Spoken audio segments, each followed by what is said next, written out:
যেগুলো বিএসটিআই থেকে নিষিদ্ধ ঘোষণা করছে ক্রিম সেগুলো রাখছেন। তারপরে বিদেশি ঔষধের গায়ে আমদানিকারকের স্টিকারও নাই, ডিআরও নাম্বারও নাই। ঔষধ একটা সেনসিটিভ জিনিস, যেখানে ডিআরও নাম্বার ছাড়া আপনি বিক্রি করতে পারবেন না। কিছু কিছু কসমেটিক্স আছে, কিছু না, প্রায় ম্যাক্সিমাম কসমেটিক পেলাম যেগুলোতে আমদানিকারকের স্টিকার নাই, মূল্য লেখা নাই। একটু চেক করব। হ্যাঁ, আপনাদের মেয়াদ উত্তীর্ণ ঔষধগুলো কোথায় রাখেন আপনারা? এই আপনার এই ক্রিমগুলো একটু বের করেন তো।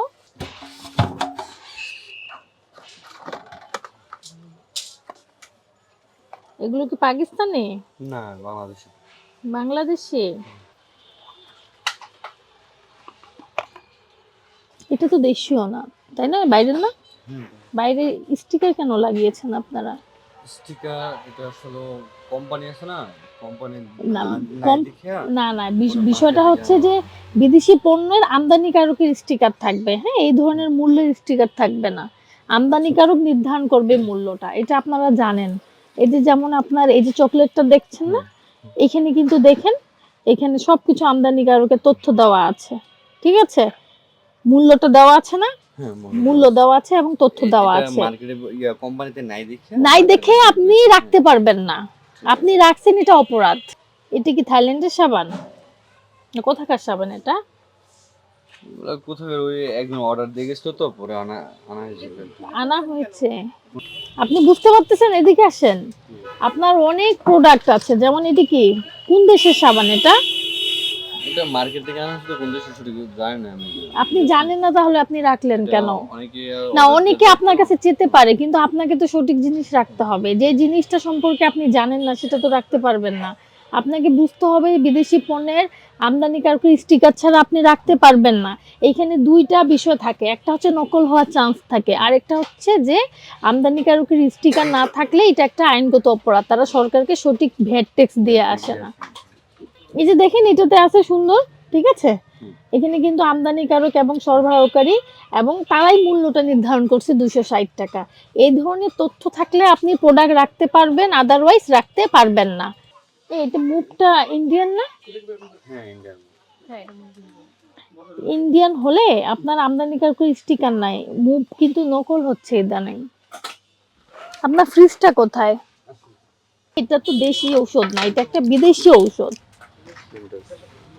এটা একটা বিদেশি ঔষধ, বুঝতে পারছেন?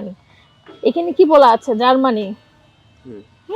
বিদেশি ঔষধের ক্ষেত্রে আপনার ডিআরও নাম্বার থাকতে হবে, ঠিক আছে, অথবা আমদানিকারকের স্টিকার থাকতে হবে। আপনি এখানে দেখেন, আপনার এই ঔষধের প্যাকেটে ডিআরও নাম্বার কি আছে? আছে।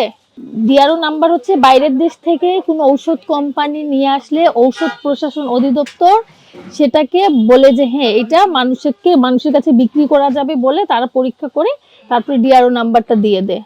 ঠিক আছে, এইখানে যেমন ডিআরও নাম্বার দেওয়া আছে, মূল্যটাও দেওয়া আছে, এখানে কিছুই নাই।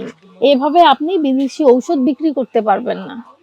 এই ঔষধ খেয়ে যদি কারো ক্ষতি হয়, কাকে ধরবেন? যে আমদানি করবে তাকে তো ধরবেন, কিন্তু আপনার এখানে কোনো কিছু তথ্য নাই, আপনি কাকে ধরবেন? এটা মুবের কিন্তু আমরা অভিযোগ পাচ্ছি, ঠিক আছে, এইভাবে রাখা যাবে না।